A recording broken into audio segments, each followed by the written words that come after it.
17-yard punt by the Titans, which then led to Nyheim Hines' second touchdown of the game. And, of course, the block punt return for the touchdown. Right after that, things escalated very quickly, Irv.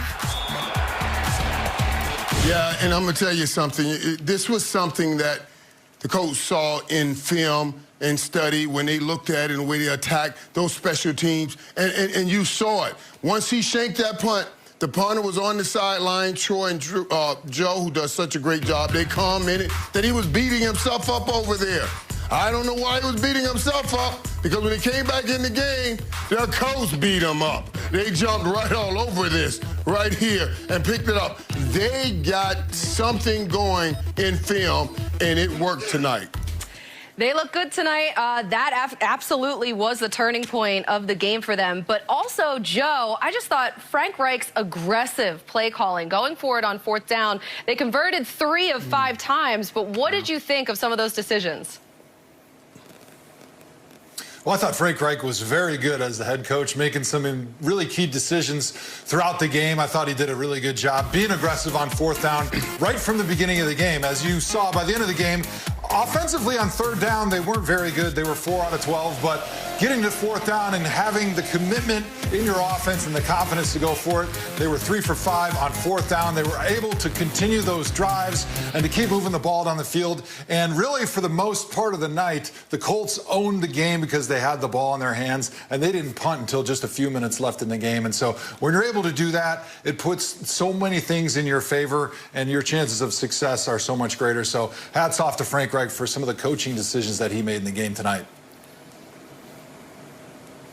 You're absolutely right, Joe. When the Tennessee Titans were on defense in the first half, they were on the field a lot of the time. And then all of a sudden, Frank Reich goes in at halftime and he comes out and he attacks this defense, right? On the first play of the game in the second half, he had a first down. Then the second play, a run play.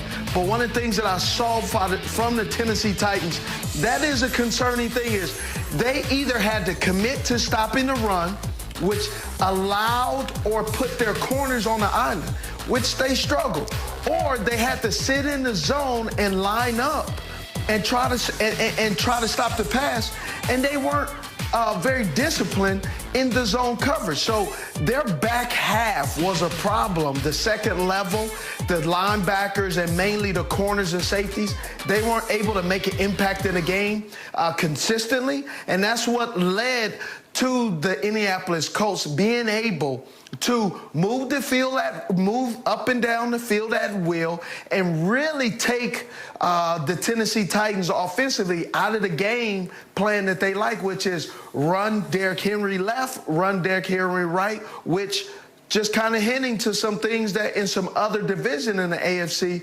everybody's predictable if you don't become creative with your play calling.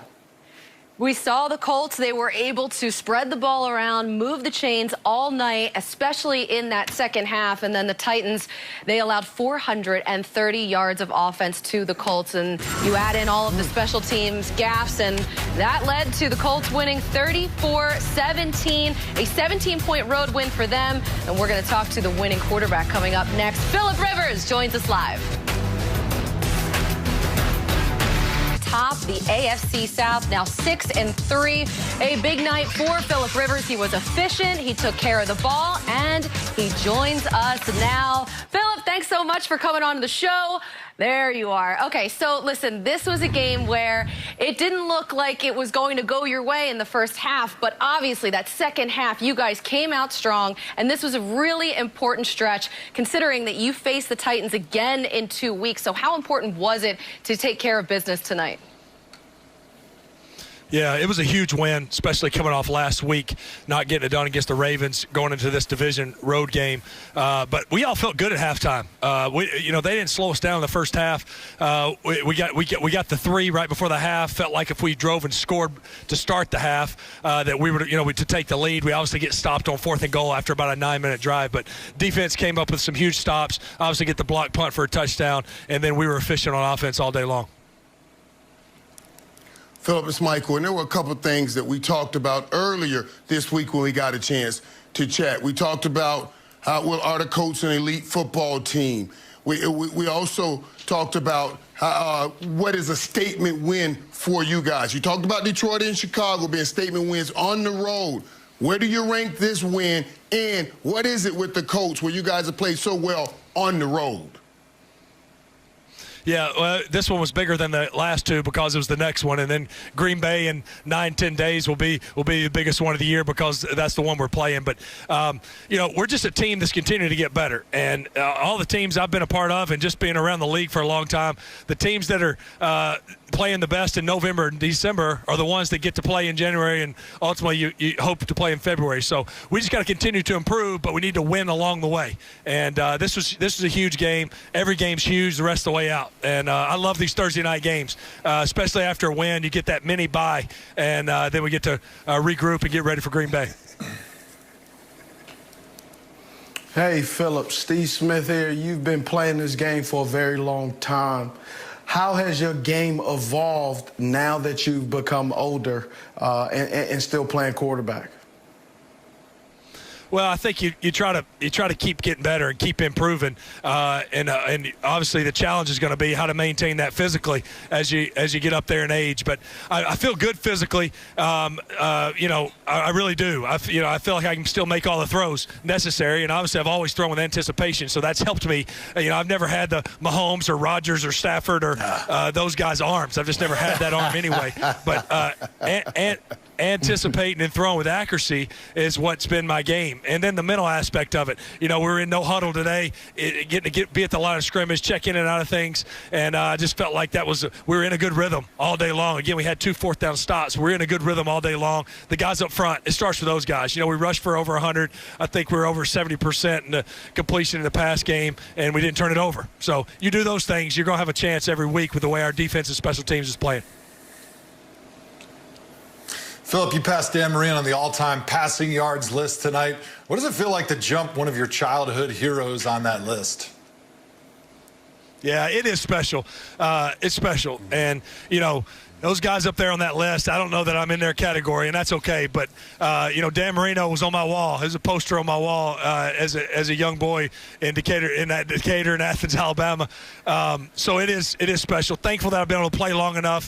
Thankful I've been healthy enough to play, over 230 in a row now. And, watching Dan Marino, meeting Dan Marino at the Senior Bowl, playing against his teams, and it's all special. It's all just special, and thankful that here at 38, I'm still getting out here and compete and play the game I love. Philip, congratulations on breaking the record, on winning tonight. It was a huge one for you guys. Go celebrate. And you know what? I apologize on behalf of everybody else on the screen here because we all took the Titans, and I feel like we should own up to it because I think we might have jinxed them. But, hey, that's great for you guys. Big win. Go celebrate it, and good luck against Green Bay. Hey, there's never any offense taken when y'all pick another team, but I don't believe in the jinx thing. We just outplayed them tonight. We'll see them again in 16 days. We know this league. This league is a week to week league. It's a week to week league. See y'all. Thanks.